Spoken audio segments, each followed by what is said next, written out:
अशुभ समाचार, अत्यंत अशुभ समाचार। 3 बार मेरा दुष्ट पुत्र, मेरा बैरी मृत्यु के मुख में गया और जीवित बाहर निकल गया। 3 बार, एक बार नहीं 3 बार, और तीनों बार तुमने उसके मृत्यु का उत्तरदायित्व अपने ऊपर लिया था स्वर भानु, और तीनों बार तुम असफल रहे, पूर्णतः असफल। भगवान में विश्वास कीजिए, सृष्टि में उससे अधिक घातक विष कोई नहीं जो मैंने राजकुमार की खीर में घोला था। उसके जीभ से छूते ही राजकुमार को दम तोड़ देना चाहिए था। केवल कालकूट ही इससे अधिक प्रभावशाली विष था, जिसे शिव शंकर अंतिम बूंद तक पी चुके थे। मैं स्वयं आश्चर्यचकित हूं कि राजकुमार प्रहलाद बच कैसे गया। वो बच कैसे गया ये मैं नहीं जानता, पर वो अवश्य बच गया, ये मैं अवश्य जानता हूं स्वर भानु। वो जीवित है, वो अभी तक जीवित है स्वर भानु, अभी तक जीवित है, अभी तक वो मेरे ईश्वरत्व को ललकार रहा है। अभी तक उसकी विष्णु भक्ति मेरे ईश्वरत्व का उपहास कर रही है स्वर भानु। भगवान हिरण्यकशिपु का उपहास केवल तुम्हारे कारण, केवल तुम्हारे कारण स्वर भानु। धिक्कार है तुम्हें, धिक्कार। भगवान, चले जाओ, चले जाओ यहां से स्वर भानु, इससे पहले कि मेरा क्रोध तुम्हारे बचे कुचे शरीर को जलाकर राख कर दे। चले जाओ यहां से। मैं एकांत चाहता हूं, एकांत चाहता हूं।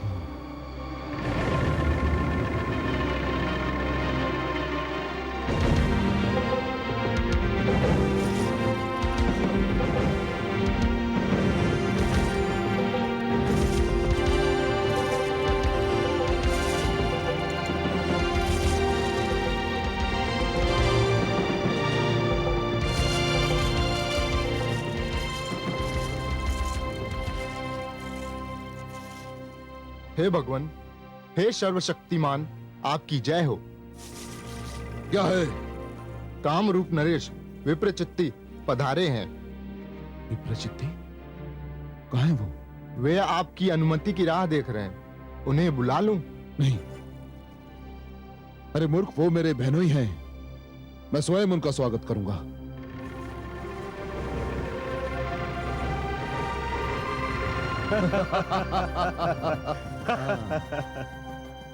जय हो भगवान हिरण्यकशिपु की जय हो। तो तुम्हें मेरे भगवान होने का समाचार मिल ही गया विप्रचित्ती? समाचार ही नहीं मिला, हमने आपको भगवान मान भी लिया है। सुंदर, अति सुंदर। पर तुम अकेले आए हो?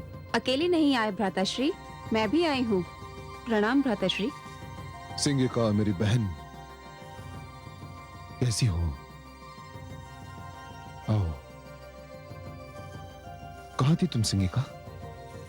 जानती हो, आजकल मैं स्वयं को बिल्कुल अकेला पा रहा हूं। मेरे जीवित रहते हुए यदि मेरा वीरन स्वयं को अकेला पाए तो धिक्कार है मुझे। कहाँ थी तुम इतने दिन? तुम्हें देखे हुए कितना लंबा समय बीत गया। मैं तप कर रही थी भ्राताश्री, बहुत कठोर और लंबी तपस्या। तपस्या? किसकी तपस्या कर रही थी तुम? अग्निदेव की तपस्या भ्राताश्री, और उन्होंने मुझे प्रसन्न होकर वरदान भी दे दिया है। सुंदर, अति सुंदर। क्या वरदान मिला तुम्हें? अग्निदेव ने मुझे वरदान दिया है कि अब आग मुझे जला नहीं सकती। मैं अग्नि पर चल सकती हूँ, उसमें रह सकती हूँ, मुझ पर कोई प्रभाव नहीं होगा। अत्यंत सुंदर मेरी बहना, अत्यंत सुंदर। और वरदान पाते ही मैंने ये निर्णय किया कि इसका सर्वप्रथम प्रदर्शन मैं अपने भ्राताश्री भगवान हिरण्यकशिपु के समक्ष करूंगी, इसीलिए यहाँ मैं आई हूँ। केवल मेरे ही सामने क्यों मेरी बहना?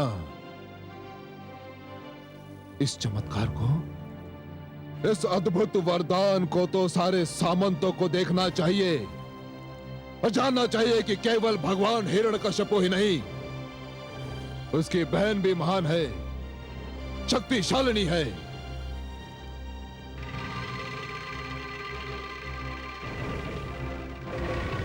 विष्णु,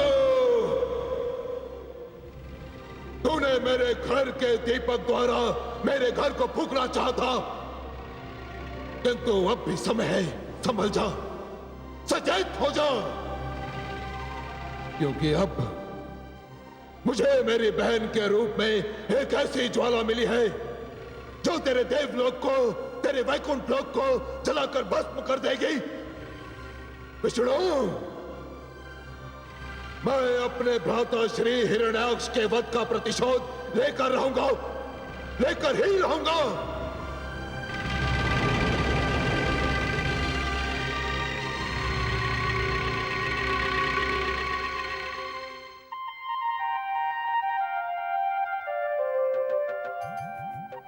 आप मुस्कुरा रहे हैं कमलनयन? हिरण्यकशिपु की दुष्टता तो अब और भी बढ़ जाएगी।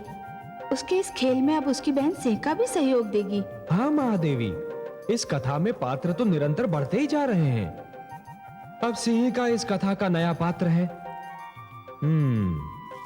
अब यह कथा और रोचक बन जाएगी। परंतु क्या सिंहिका के आने से हिरण्यकशिपु की शक्ति बढ़ नहीं जाएगी? हो सकता है, पर शक्ति भ्रष्ट करती है महादेवी, और सीमा से अधिक शक्ति तो सीमा से अधिक भ्रष्ट बना देती है। असत्य और अहंकार की शक्ति जितनी बढ़ती है, सर्वनाश उतना ही समीप आ जाता है। महादेवी, जिस प्रकार वृक्ष जितना ऊंचा होता जाता है, उसके गिरने की संभावनाएं भी उतनी ही बढ़ती जाती हैं। उसी प्रकार अहंकार जितना बढ़ता है, उसका अंत होना उतना ही निश्चित होता जाता है। सिंहिका को विश्व याद करेगा, अवश्य याद करेगा, पर वो इसलिए नहीं कि वो शक्तिशालिनी है, वरन इसलिए कि वो हिरण्यकशिपु को उसके पतन के समीप ले गई। बहुत दिन हो गए थे आपको देखे हुए। प्रणाम कामरूप नरेश। प्रणाम भाभीश्री। ये मैं क्या सुन रही हूँ? बहन सिंहिका, आप अग्नि में प्रवेश करेंगी और अग्नि का आप पर कोई प्रभाव न होगा? विश्वास नहीं होता। हाथ कंगन को आरसी क्या भाभीश्री, आप स्वयं देख लीजिएगा। आप आएंगी ना? ऐसा अद्भुत चमत्कार देखने वही नहीं आएगा जो अभागा होगा। मैं अवश्य आऊंगी। मुझे तो अभी से संध्या की प्रतीक्षा है।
क्षण भर के लिए मैं इस भय से कांप उठी थी कि कहीं अग्निदेव कोई अनर्थ न कर डालें।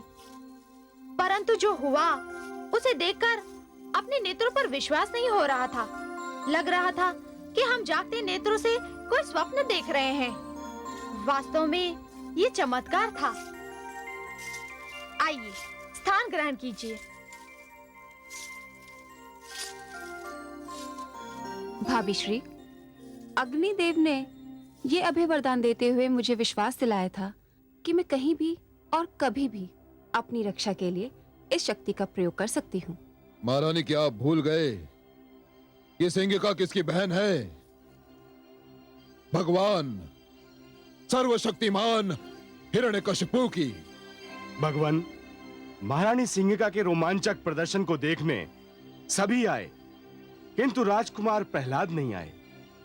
क्या वो इन दिनों गुरुकुल में हैं? हमने तो उन्हें आज तक देखा भी नहीं। किसका नाम ले लिया आपने कामरूप नरेश? किसका नाम ले लिया?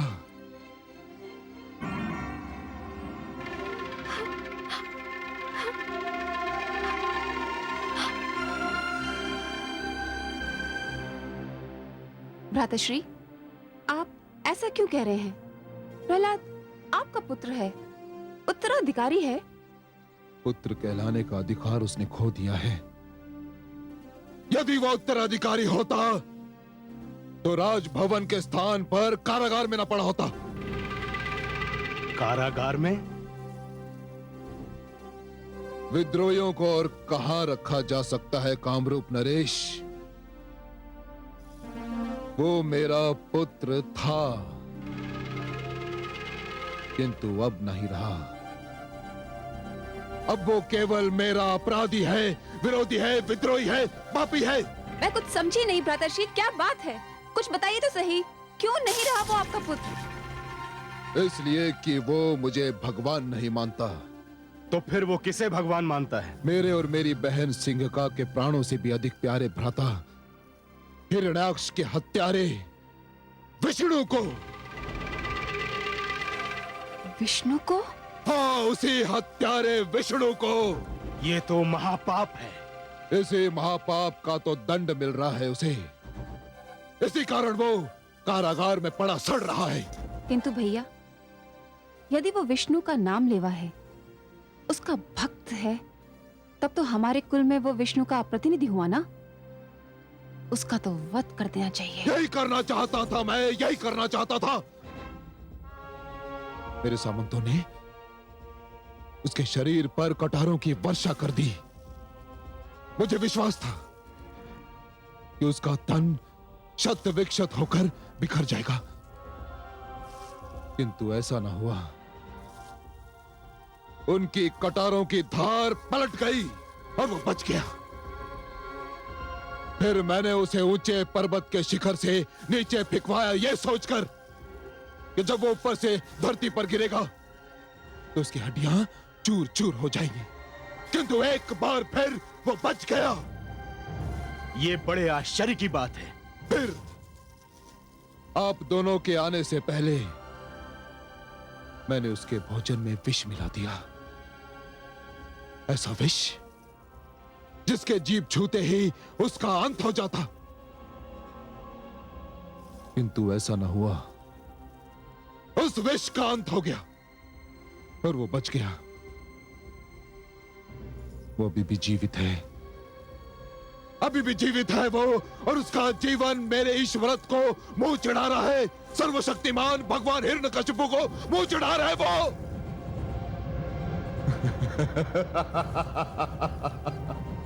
किंतु कब तक बचेगा वो मेरे प्रकोप से? एक ना एक दिन उसे मरना ही होगा, मेरे इन्हीं हाथों से, मेरे इन्हीं हाथों से। वो तो ठीक है भगवान, परंतु प्रहलाद का अंत एक नई समस्या का आरंभ भी तो सिद्ध हो सकता है। कैसी समस्या? आपके उत्तराधिकार की समस्या, आपके सिंहासन के लिए एक युवराज की समस्या।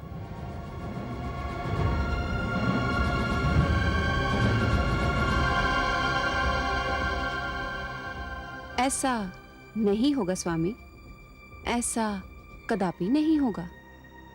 युवराज और इस सिंहासन के उत्तराधिकारी की समस्या का समाधान है मेरे पास। तुम्हारे पास? मेरी समस्या का समाधान तुम्हारे पास है? क्या है वो समाधान? समाधान बहुत सरल है भ्राताश्री। इस कुल की मर्यादा के लिए, इस वंश के गौरव के लिए मैं अपने प्राणों से प्रिय भाई को उसके दिए हुए वचन से मुक्त कर दूंगी। नहीं, नहीं, कदापि नहीं। यह असंभव है। मैं अपने दिए हुए वचन से विमुख नहीं हो सकता। क्या कहेगा संसार? क्या कहेगा इतिहास कि सर्वशक्तिमान भगवान हिरण्यकशिपु ने अपने स्वार्थ के लिए अपनी बहन को दिया हुआ वचन तोड़ दिया? कदापि नहीं। हे कमल नयन, किस वचन की बात कर रहे हैं ये दुष्ट भाई बहन? महादेवी, अब कथा एक नया मोड़ लेने वाली है। विधाता भी अद्भुत कथाकार हैं। जैसे जैसे कथा आगे बढ़ रही है, वो पात्रों की संख्या बढ़ाते जा रहे हैं। आपके पुत्र की महानता की कथा में अब नए पात्र प्रवेश कर रहे हैं। पर ये नए पात्र हैं कौन? ये तो आप सिंहिका और हिरण्यकशिपु के मुख से सुनेंगी, तभी आनंद आएगा। मैं तो बस इतना जानता हूं कि ये नए पात्र आपके पुत्र प्रहलाद की महत्ता और बढ़ा देंगे। हिरण्यकशिपु अपने जिस पुत्र को अपने मार्ग से हटाना चाह रहा है, वही पुत्र उसके लिए और भी अनिवार्य और महत्वपूर्ण होता जा रहा है। तनिक सुनिए तो उनका वार्तालाप। भगवान हिरण्यकशिपु, कोई नहीं कहेगा कि आप अपने वचन से विमुख हो गए। कोई यह भी नहीं कहेगा कि आपने अपना वचन तोड़ दिया, क्योंकि कोई नहीं जानता कि वो वचन क्या था। हाँ भ्राताश्री, ठीक कह रहे हैं कामरूप नरेश।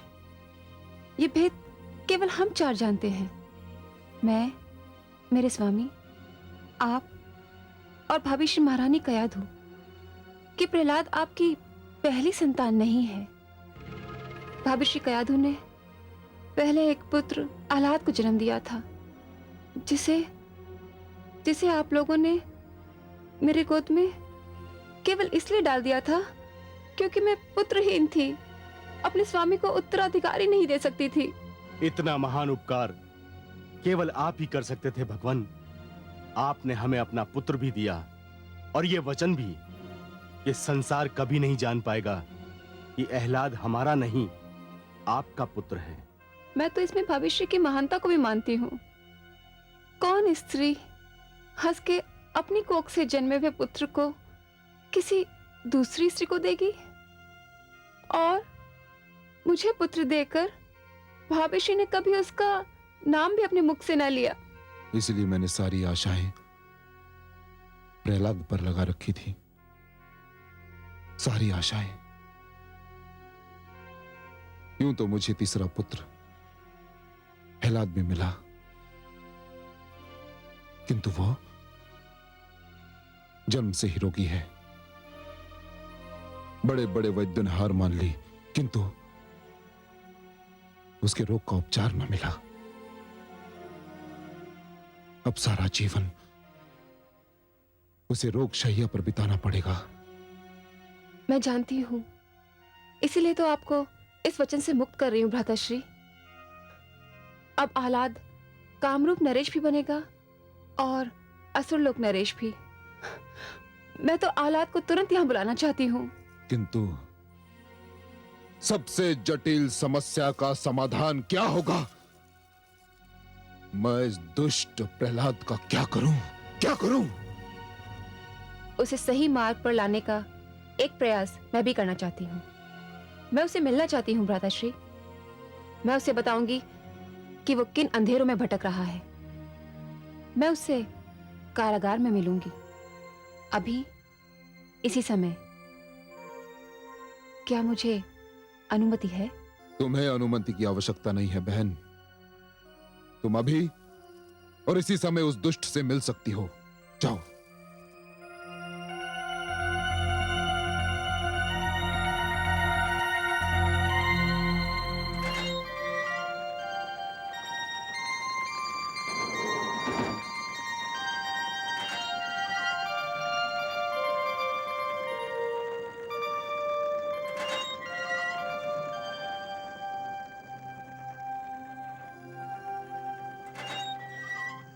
माते,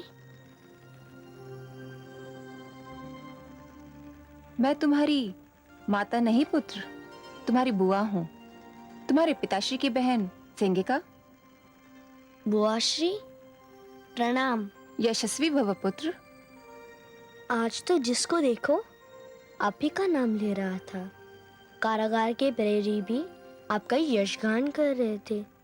सब यही कह रहे थे कि आपने अग्नि में प्रवेश किया और अग्नि ने आपको तनिक भी क्षति नहीं पहुंचाई, जैसे वो अग्नि नहीं शीतल वायु रही हो। मैं आपके दर्शन को व्याकुल था बुआश्री। मैं भी तुम्हें देखने को बहुत व्याकुल थी पुत्र, इसीलिए इतनी रात्रि गए तुमसे मिलने आ गई।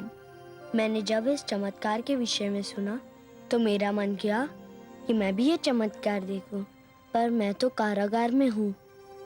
कभी तुम्हें भी दिखा दूंगी इस चमत्कार को। ये तो मैं कहीं भी कभी भी दिखा सकती हूँ, परंतु तुम कारागार में क्यों हो पुत्र? आपको नहीं पता, मेरे पिताश्री मुझसे रुष्ट हैं। अच्छा, परंतु वो तुमसे रुष्ट क्यों है पुत्र? इसलिए कि मैं उनको भगवान नहीं मानता। अच्छा, तो फिर तुम किसको भगवान मानते हो? मैं उन्हें भगवान मानता हूँ जो भगवान है, वासुदेव, नारायण, श्री भगवान विष्णु। ओह, पर तुम विष्णु के विषय में सब कुछ जानते हो? मैं अपने विष्णु के अतिरिक्त कुछ जानता ही नहीं बुआश्री। क्या आपको बताऊं वो कौन है, क्या है? नहीं पुत्र, मैं विष्णु के विषय में वो सब नहीं जानना चाहती जो तुम बताना चाहते हो। मैं वह बताना चाहती हूँ जो तुम नहीं जानते। क्या आप क्या बताना चाहती है जो मैं अपने भगवान विष्णु के विषय में नहीं जानता? पुत्र, क्या तुम्हें पता है कि मेरे और तुम्हारे पिताश्री के एक और भ्राता थे, असुर राज हिरण्याक्ष, तुम्हारे चाचा श्री?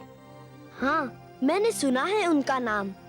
तुम्हें यह भी ज्ञात है कि तुम्हारे चाचा श्री का बड़ी निर्दयता से वध कर दिया था तुम्हारे विष्णु ने? वध कर दिया था? किंतु क्यों? क्या किया था मेरे चाचा श्री ने? एक साधारण छोटी सी घटना थी वो, जो नित दिन होती रहती है और कोई ध्यान नहीं देता। एक स्त्री का अपहरण किया था उन्होंने। स्त्री का अपहरण? हाँ, धरती का अपहरण किया था उन्होंने। धरती का अपहरण? और आप इसे साधारण और छोटी सी घटना कहती है? तो और क्या, और इसके लिए निर्दयी विष्णु ने उनका वध कर दिया। बुरा ना माने तो एक बात पूछूं बुआश्री? पूछो पुत्र। क्या आपके विचार में स्त्री का अपहरण कोई ऐसा कार्य है जिसके लिए पुरस्कार दिया जाना चाहिए? बहुत घिनौना अपराध है ये। पाप किया था चाचा श्री ने। चुप रहो पुत्र, तुम्हें अपने चाचा श्री के विषय में गिरी हुई बात करते हुए लज्जा नहीं आती है? मैं चाचा श्री के विषय में नहीं कह रहा हूँ, मैं उस कार्य के विषय में कह रहा हूँ जो उन्होंने किया था। फिर तो उन्हें दंड ठीक मिला। प्रहलाद, जो बबुल बोता है बुआश्री, उसके हाथ काटे ही आते हैं, फल नहीं। मेरी विष्णु की यही तो विशेषता है, वो पुण्य करने वालों पर दया करते हैं और पाप करने वालों को दंड देते हैं। वो महानतम न्यायमूर्ति हैं, इसलिए तो मैं उनको ईश्वर मानता हूँ। तो तुम अपना हट नहीं छोड़ोगे? हट होता तो छोड़ देता, पर यह मेरा धर्म है, इसे नहीं छोड़ूंगा।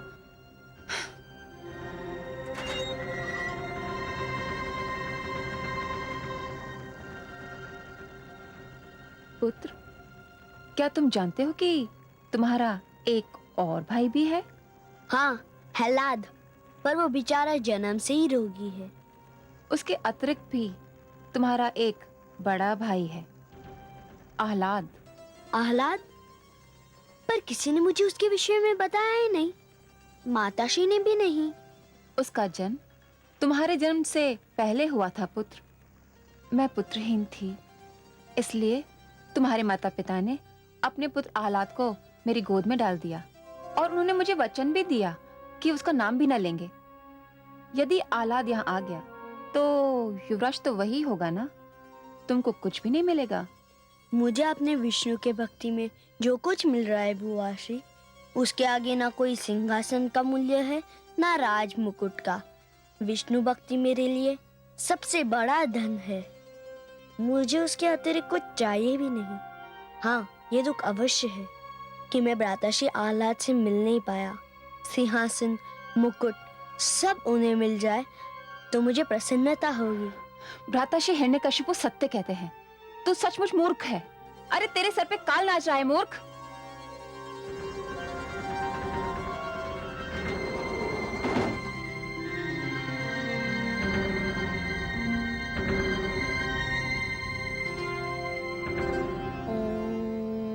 नमो भगवते वासुदेवाय। देखा कमल नयन, मेरे पुत्र का अडिग विश्वास। देखा महादेवी, भली भांति देखा। आपके पुत्र के इसी अडिग विश्वास ने तो उसकी कोमल काया में सृष्टि की सारी शक्ति भर दी है।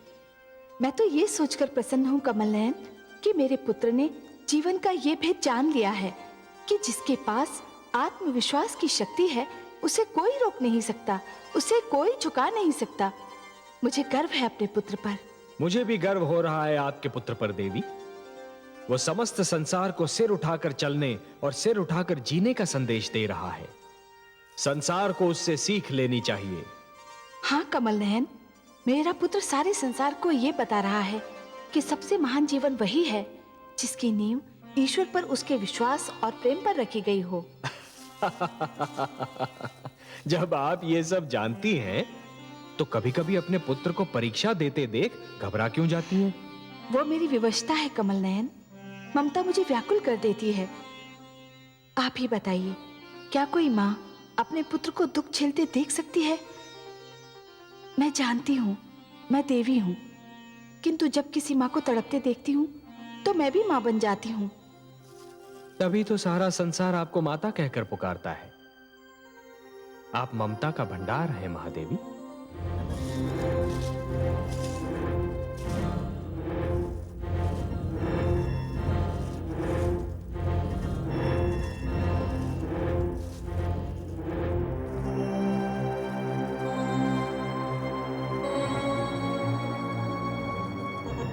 प्रहलाद तो सत्य में हमारा बैरी है, उसका तो वध होना ही चाहिए। तो तुम भी असफल हो गई। मैं जानता था, भली भांति जानता था कि वो समझाने बुझाने की सीमाओं से बहुत आगे निकल चुका है। उसके सिर पर विष्णु प्रेम का भूत सवार है, वो किसी के नहीं सुनेगा। तब तो हमें आहलाद को बुलाना ही होगा और उसे युवराज बनाने की घोषणा करनी ही होगी। हाँ, हमें आहलाद को यहाँ बुलाना होगा, परंतु उसके लिए पहले आपको प्रहलाद को कारागार से मुक्त करना होगा। क्या क्या कहा तुमने कि मुझे प्रहलाद को कारागार से मुक्त करना होगा? अपने बैरी को मुक्त करना होगा?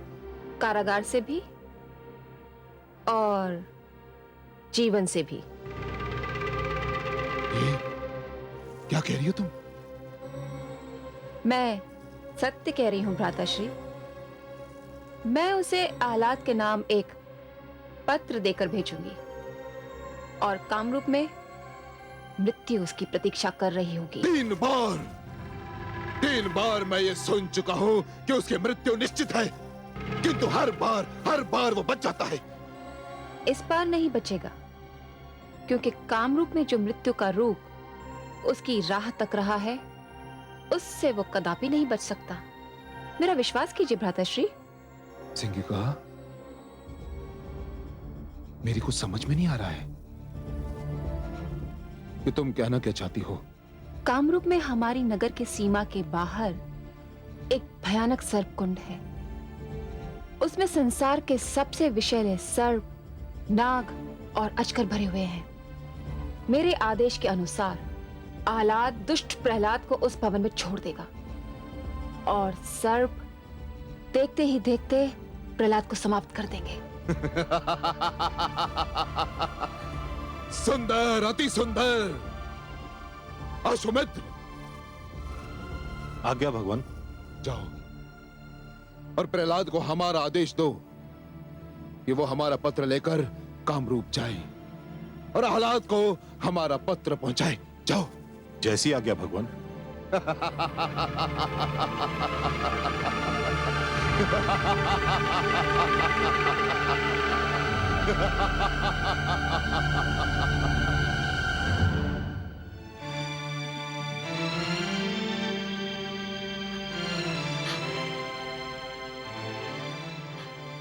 ये तुम क्या कर रही हो बहन सिंगिका?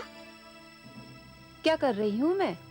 मेरे पुत्र के लिए मेरे स्वामी की शत्रुता क्या कम थी, जो तुमने भी शत्रुता पर कमर कस ली? प्रहलाद कोई पराया नहीं तुम्हारा, तुम्हारी भ्राताश्री का रक्त है उसकी रगों में। दया करो उस पर। उसकी रगों में हमारा रक्त अवश्य है भाभी श्री, परंतु उसके मन में हमारे विचार नहीं, हमारी परंपराओं का आदर नहीं, हमारे कुल का सम्मान नहीं। प्रहलाद हमारी दया का पात्र नहीं। बहन सिंगिका, तुम भी एक नारी हो। हर नारी के पीछे एक माँ छुपी होती है। मैं उसी माँ की दुहाई दे रही हूँ, मेरे पुत्र प्रहलाद को क्षमा कर दो। देखो, मैंने अपने पुत्र प्रहलाद को तो तुमको सौंप दिया था, कभी उसका नाम भी नहीं लिया कि तुम ये समझो कि मैं अपने उस पुत्र पर अधिकार जमाना चाहती हूँ। मैंने उसे तो तुमसे नहीं मांगा, मैं तो बस हाथ जोड़ के ये विनती करती हूँ कि मेरे इस पुत्र, मेरे प्रहलाद को मेरे पास रहने दो, मेरे पास रहने दो। वो भी तो तुम्हारे पास नहीं, कारागार में पड़ा हुआ है। कारागार में है तो क्या हुआ?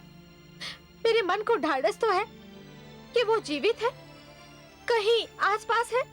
भाभी श्री, ये हमारे कुल के सम्मान और हमारे विश्वास का प्रश्न है। अरे प्रहलाद तो क्या, यदि मेरे कोख से जन्मे हुए ने मेरे भ्राताश्री से विद्रोह किया होता तो मैं उसका भी वध कर देती। बहन सिंगिका, बहन सिंगिका।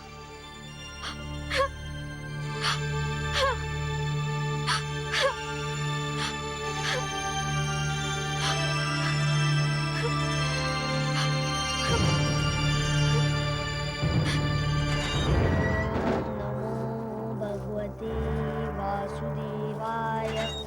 ओम नमो भगवते वासुदेवाय। ओम नमो भगवते प्रणाम राजकुमार प्रहलाद। वासुदेवाय।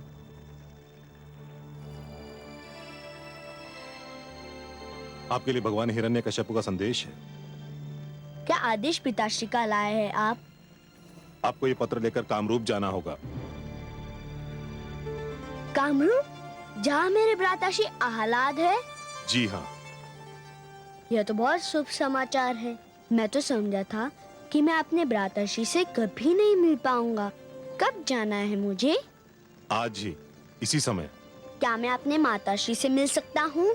जी नहीं, भगवान का आदेश है कि आप कारागार से निकलकर सीधे कामरूप जाएं। यात्रा की सब तैयारी हो चुकी है, चलिए मेरे साथ।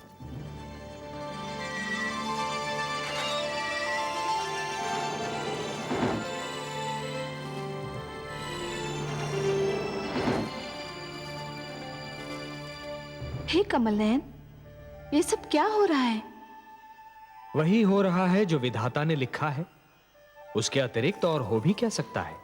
परंतु हे दया सिंधु, अब मेरे पुत्र की रक्षा कौन करेगा? अब तक आपके पुत्र की रक्षा कौन कर रहा था महादेवी? आपका पुत्र अपने बिछड़े हुए भाई से मिलने जा रहा है और दो बिछड़े भाइयों का मिलाप एक रोचक दृश्य होता है। मैं भी जानती हूँ और आप भी जानते हैं कैसा भाई है ये अहलाद। जिस प्रकार भेड़ियों में पला मानव पुत्र भी भेड़िया बनकर रह जाता है, उसी प्रकार असुरों के बीच रहकर अहलाद भी पूर्ण रूप से असुर बन चुका है। हाँ महादेवी, परंतु जिस प्रकार एक वृक्ष की छाया एक पथिक को कड़ी धूप से बचाती है, उसी प्रकार आपका स्नेह और आशीष प्रहलाद को कठिनाइयों से बचाएगा। आप चिंता न कीजिए। चिंता कैसे न करूं करुणा सिंधु। पहले हिरण्यकशिपु, फिर सिंहिका और अब अहलाद। मेरे पुत्र के शत्रु बढ़ते ही जा रहे हैं। महादेवी, जिसके शत्रु बढ़ते जाते हैं वो स्वयं अपनी शक्ति भी तो बढ़ाता जाता है। आपके पुत्र प्रहलाद की शक्ति प्रतिदिन बढ़ती जा रही है। आप अपने स्नेह पर विश्वास रखिए, अपने पुत्र के अडिग विश्वास पर विश्वास रखिए।